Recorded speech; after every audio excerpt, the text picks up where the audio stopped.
In this vlog I describe the folk religion and ancient beliefs of the Sunda people. The name Sunda derives from the Sanskrit prefix su, which means goodness or possessing good quality. Sunda is also the name for the Hindu God Vishnu. Broadly speaking, these are the people of West Java and Banten on the island of Java, although the boundary between West Java and Central Java is much disputed, particularly around the city of Cirebon. It thus includes people who identify as Sunda, Bantenese and Baduy. Certainly those living on the island of Java see this boundary as very important and in defining what is Javanese and what is Sundanese. This confuses the hell out of a foreigner, and indeed some Indonesians from far off islands. Broadly speaking, the distinction is linguistic, with those who speak Sundanese being Sunda, and those who speak Javanese being Javanese.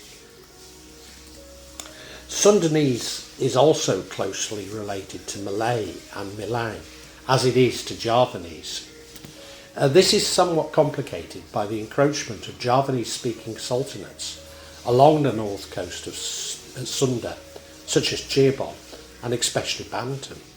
Furthermore, there are many places on the border where both languages are spoken, such as around Cirebon and Ciamis. Although the creation myth of the Sunda from Sunda Wiwitan suggests that the Sunda and the Javanese are very different, genetic evidence suggests that along with the Balinese, they are the same origin. Whilst the Sunda people may have connections to the sunken Sundaland, and indeed Good and Padang is in Sunda, it is something of a distraction, and like the Javanese and Balinese, the most likely origin is Taiwan. Overall, the Sunda have lighter skins than the Javanese, and particularly those from East Java. I'm tempted to suggest that this is related to the topography, with Sunda being more mountainous than Java. But certainly where I live in Java, people from higher up the mountains have darker skin. Because their culture is less formal than the high culture of Java, of the Javanese, especially around Jogja, they're often seen as more westernised. Indeed, this is a trait that the Sundanese have cultivated themselves, suggesting that they are more modern, unlike the backward Javanese. Very cruelly, the Javanese counterclaim that the Sunda see their daughter's virginity as like gold, to be sold as soon as possible. An antipathy which goes back to at least the massacre surrounding the fated marriage of Princess Dian Pitaloka, which occurred in Bubat Square in Majapahit in 1357, although probably is also fueled by the belief in Indonesia that Sunda girls are particularly beautiful, largely due to their light skin. These differences have led Western academics, even Westerners living in Indonesia, to suggest that the Sunda practice a less conservative form of Islam to the Javanese. Maybe in the past there was some truth in this, but now the reverse is true, with Banten in particular being associated with conservative Islam. Certainly FGM was much more popular in Sunda than Central Java, and even East Java, where it was practiced.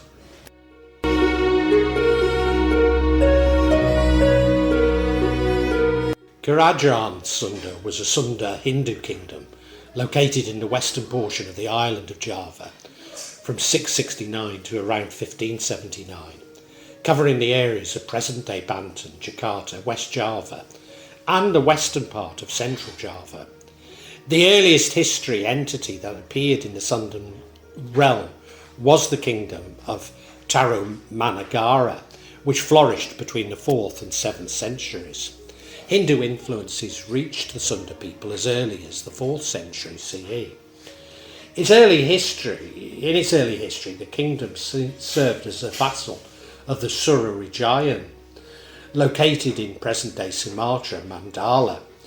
By the 10th century, the kingdom seemed to break loose, liberating from the Cirebon mandala. The capital of the Sunda kingdom moved several times during its history, shifting between the Agalu, Kawali area in the east and the Pakuan, Pajajaran in the west. It would be convenient if these ancient kingdoms corresponded to present-day provinces within Indonesia. But Galuh covered an area to the east of present-day Bandung, including wide areas of central Java. Thus, the Pakuan Pajajaran covers much of present-day West Java, Banten, and indeed present-day Jakarta.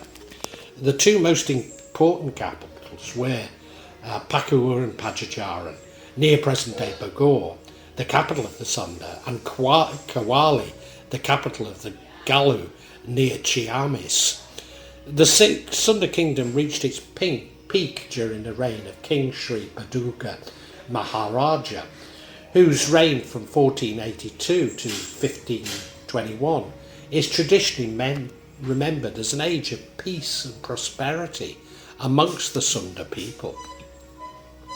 By this time, the name Sunda had shifted from describing the geography to a name that identified the kingdom and its people.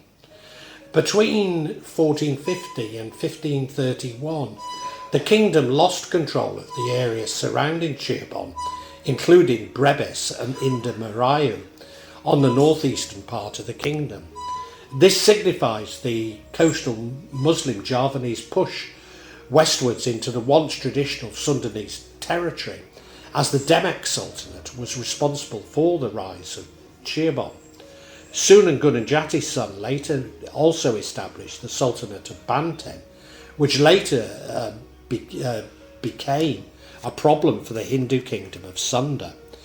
In 1527, Fatah Hilaya, a military commander sent from Demak, managed to capture the Sunda Kalapa,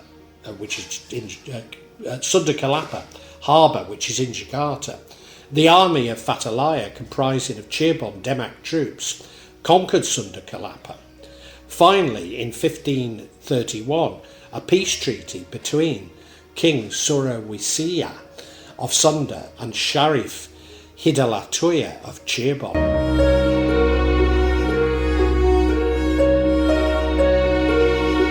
The economy of the Sunda kingdom relied on agriculture, especially rice cultivation. This is reflected in Sundanese culture and annual ceremonies of crop seeding and Seram Tuan, rice harvest festival.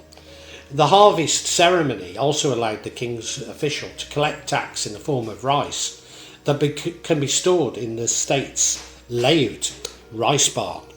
The widespread rice cultivation system in the kingdom seems to have been ladang, or the dry field rice, which is a much simpler form of cultivation and doesn't require an elaborate social structure to support it.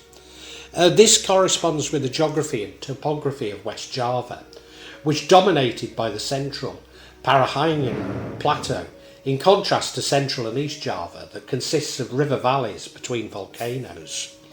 The rice agriculture has shaped the culture, beliefs and ritual system of traditional Sunda people, amongst other references to Nia Pochani Sayang Asri as the goddess of rice and fertility. The kingdom was also well known as a main producer of high quality pepper.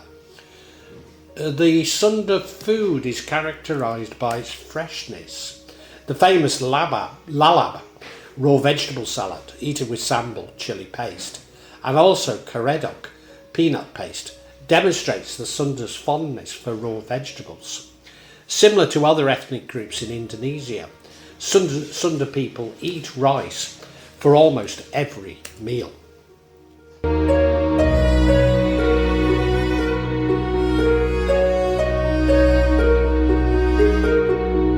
The initial religious systems of the Sundanese were animism and dynamism, with reference to ancestral, karahuan, and natural spirits identified as Hyang, yet bears some traits of pantheism. Nevertheless, Hinduism was one of the earliest religious influences in Sunda since the era of Tarumanagara, circa 5th century CE. As Tarumanagara's successor, the Sunda kingdom was inherited. The Sunda kingdom has inherited this Hindu civilizational influences. The culture of the Sunda kingdom blends Hinduism with Sunda Wiwitan and native shamanistic belief with traces of Buddhism. Several intact prehistorical megalithic sites such as Chipari, site in Kuningan, and the Pangagoyangan menhir and steeped pyramid in Chishlok, Sukabumi suggest that the native shamanistic animism and dynamism beliefs coexisted with Hinduism and Buddhism. The Sunda Wiwitan belief contains the mythical origin of the Sunda people. Sanghyang Kursa, the supreme divine being in ancient Sunda belief, created several Bataras, deities, in Susaka, Pusaka, Buana, the sacred place on earth. A Sundanese legend of Sangkuriang contained a memory of prehistoric ancient lake in the Bandung Basin highland, which suggests that the Sundanese had already inhabited the region since the Mesolithic era at least 20,000 years ago. Thus maybe the Sunda really did live in Sundaland, despite my views that the inhabitants may have been other hominoids. The native belief, Sunda Wiwitan, persists today as a way of life for the Baduy or Kanekis people who resist Islam and other foreign influences. Indeed, Sunda Wiwitan is much less important to contemporary Sunda society, unlike Kejawen in Java, and is the main reason for their Islamic conservatism. The Baduy are an isolated people living in a few hill villages on the Banten West Java border. Whilst it's been suggested that they might originate from Kerala, it's much more likely that they originated further west in Banten. I really must do a vlog on these very interesting people at some time.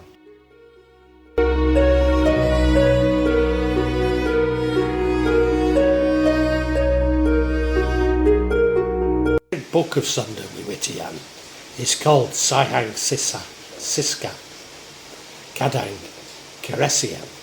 It's a didactic text of religious and moral guidance, rules and lessons. The Baduy themselves are not adherents to Hindu or Buddhist faiths.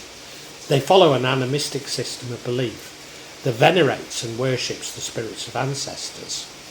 However, over the course of time, Sunda Wiwitan has been influenced by and incorporated Hindu and to a lesser extent Islam.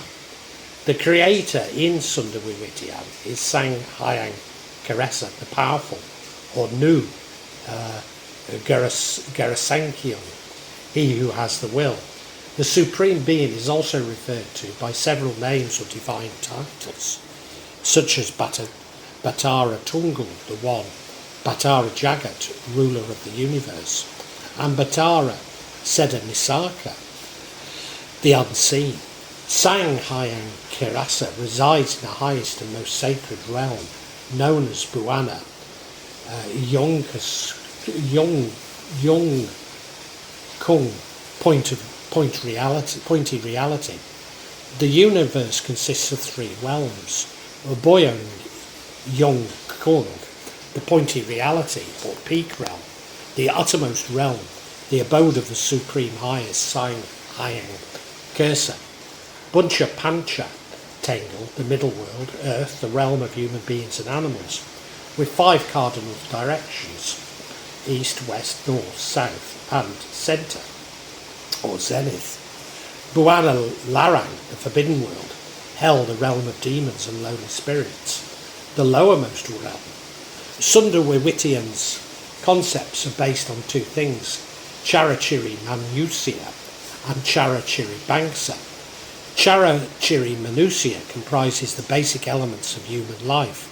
It consists of 5 fundamentals: Wesla Asi, love and compassion; Unduk Usak, social and family order; Tata Krama, behaviour, order of rules and conduct, such as politeness and courtesy; Budhi Bahasa, Dan Budaya, language and culture; Wiwaya Yuda Narada, Yuhu meaning war or battle. This principle refers to the essential human characteristics of always being wary or suspicious of foreign or unknown influences. This reflects an inherent conservatism and resistance in traditional village life. It implies that influences incompatible with tradition must be rejected. The second concept of Charachiri Bangsa state that people have universals or similarities in basic human traits, yet express diversity from individual or community to another.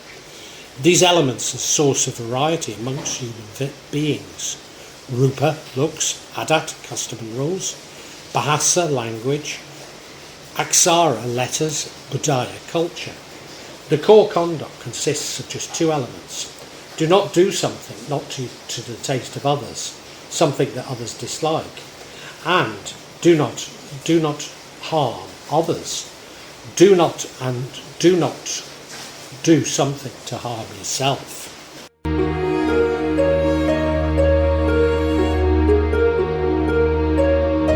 In Sunda Wiwitan tradition, prayers and rituals are performed through songs and chant of Patun Sunda and Kidul dances. These ritual practices can be observed during the Raisa ceremony and the annual New Year festival called Taun. Black magic is known as Telu in Sundanese. Certainly Banten and Baduy are believed to have very powerful magical traditions. The supernatural knowledge possessed by Banten may be classified as white magic from Kaya or Ulama and black magic from Shaman. In addition, Banten is known to have a number of sacred places that are sources of energy for cultivating Kanurangan knowledge, especially in the Baduy area. The use of mantras by Abdul Wahid is divided into 3 main functions, namely as protection, strength and healing. At first glance, due to the limitations of human abilities, mantras are an advantage for the community of practitioners, based on the function of the mantras. Sukabumi was also known as one of the areas with supernatural powers, magic and black magic. One of the areas of Sukabumi that is known to often apply these powers is Jampang. Many people still believe that Jampang is a place for powerful people there. Locals believed to be able to practice to place buckets and ladles in their victims' stomachs. Garut in the Sangchang forest area, which is located in the southern region of West Java, is known as a centre of magic. According to the local community, Sangchang forest is believed to be the hermitage of Prabu Siliwangi and is inhabited by his troops. Elmo Saipai is an abbreviation of Sai Pikiran, good thinking, which refers to intelligence, innovation and creative characters. Elmo Saipan can take somebody to a place, or a science that can make somebody fly. Elmo Nampak Sanchang means that somebody must be able to walk through this life with all its waves and twists, and to be able to walk on all circumstances without feeling hopeless.